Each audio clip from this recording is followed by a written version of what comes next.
Hello friends, welcome to Amrita की पाठशाला।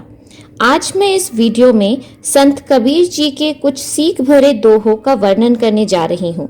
संत कबीर जी ने अपनी वाणी के माध्यम से सामाजिक बुराइयों और ऊंच नीच के भेदभाव को चोट की है। उनके दोहों से हमें सतपथ पर चलने की प्रेरणा देती है। तो चलिए इस वीडियो को आरंभ करते हैं। तो चलिए पहले मैं दोहे को पढ़ती हूँ और उसके बाद उसका अर्थ आपको बताती हूँ। जो पहला दोहा है, दुख में सुमिरन सब करे, सुख में करे न कोई। जो सुख में सुमिरन करे, तो दुख काहे को होए।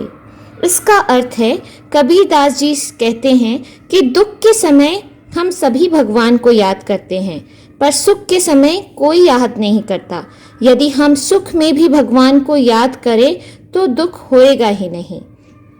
एक बार फिर देखते हैं। दुख में सुमिरन सब करे। सुमिरन का मतलब होता है स्मरण करना, टू रिमेंबर। दुख में सुमिरन सब करे, सुख में करे न कोई। सुख का मतलब होता है हैप्पीनेस। हैप्पीनेस के समय कोई भगवान को याद नहीं करता।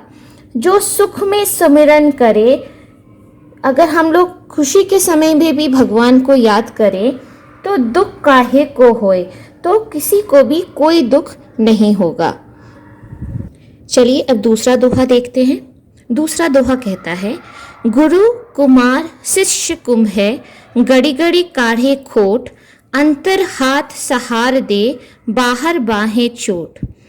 इस दोहे का अर्थ है, गुरु कुम्हार की तरह है और शिष्य मिट्टी के कच्चे घड़े के समान है। जिस तरह घड़े को सुंदर बनाने के लिए जो कुम्हार होता है वो अंदर से हाथ डालकर और बाहर से थाप मारता है, ठीक उसी तरह शिष्य को कठोर अनुशासन में रखकर उसकी बुराइयों को दूर कर कर एक संपूर्ण व्यक्ति का रूप देता है। चलिए एक बार फिर से देखते हैं। गुरु कुम्हार शिष्य कुंभ है। गुरु कुम्हार की तरह है। गुरु का मतलब होता है टीचर और कुम्हार का मतलब होता है जो व्यक्ति मिट्टी के घड़े बनाता है। शिष्य का मतलब होता है स्टूडेंट और यहाँ कुंभ का मतलब होता है कच्चा घड़ा। जिस तरह एक कुम्हार अपने कच्चे घड़े को बनाता है, उसी तरह से एक गुरु कुम्हार की तरह अपने शिष्य को भी रूप डालता है।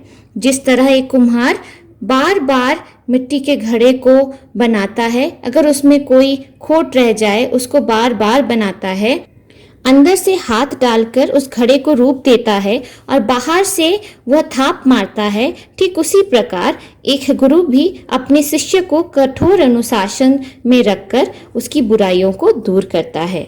चलिए अब तीसरा दोहा पढ़ते हैं और उसका अर्थ जान लेते हैं। तीसरा दोहा कहता है, साईं इतना दीजिए, जामे कुटुंब समाए। मैं भी भूखा ना रहूं, साधु ना भूखा जाए।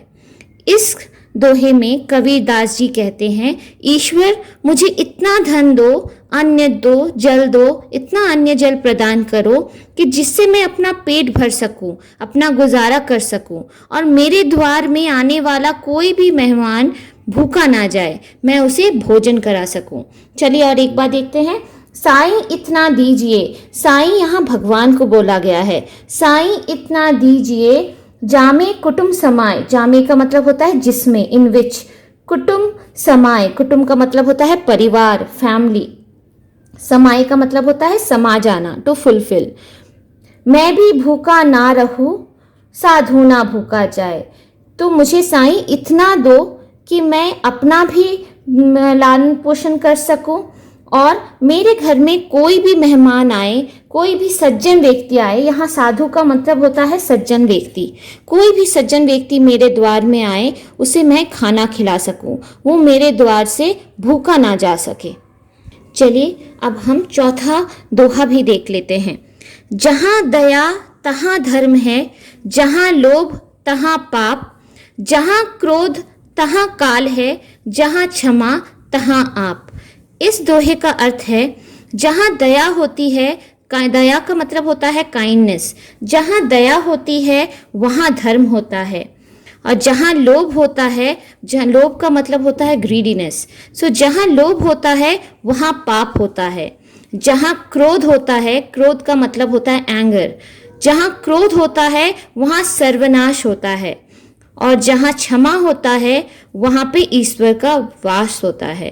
तो जिस आदमी को क्षमा करना आता है मतलब उसके अंदर ईश्वर का रूप है। इस दोहे को और एक बार पढ़ लेते हैं। जहाँ दया तहाँ धर्म है। जहाँ काइंडनेस है वहीं पे धर्म होता है, और जहाँ लोभ है वहाँ पाप। Wherever there is greediness, वहाँ पे पाप रहता है। जहाँ क्रोध तहाँ काल, जहाँ पे एंगर है वहाँ पे काल है, वहाँ सर्वनाश होगा, उस चीज का अंत हो जाता है। उसी तरह जहाँ क्षमा भाव रहती है वहाँ स्वयं ईश्वर का निवास होता है।